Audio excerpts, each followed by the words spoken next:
Mi chiamo Giuseppe Senfet, mi trovo nella sede della Da Vinci Classics presso il Castello Morsasco e sto incidendo un disco con Jennifer Schittino, musiche di Francesco Paolo Frontini, un'anteprima mondiale e una prima assoluta.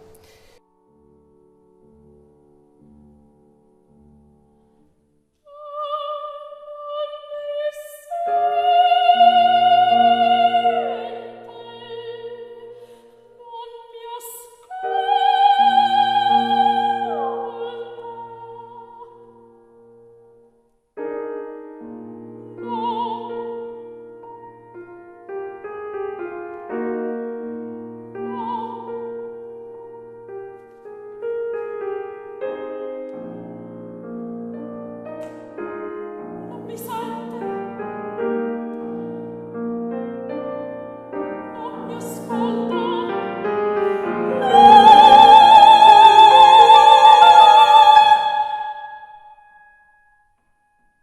Ma allora, la vocalità di... Intanto mi presento meglio, sono appunto un soprano specializzato in particolar modo nel repertorio rinascimentale barocco, ma in queste vesti, ecco, in qualche modo, grazie alla duttilità, insomma, della mia voce, riesco a interpretare questi brani dal carattere lirico, assolutamente lirico, dove ci sono moltissime sfumature timbriche che io insomma provo insomma, a utilizzare, quindi messe di voce, acuti tenuti spiegati, quindi voce spiegata. È un canto anche molto anche introspettivo per certi versi.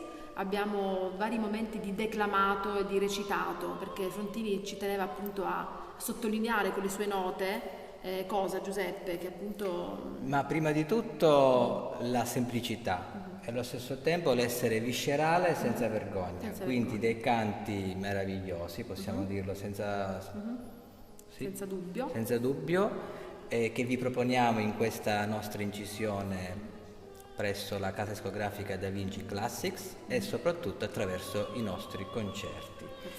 I nostri contatti sono presenti nei social, attraverso i nostri siti internet e vi salutiamo. E vi invitiamo a partecipare numerosi a questi bellissimi concerti che proporremo prossimamente.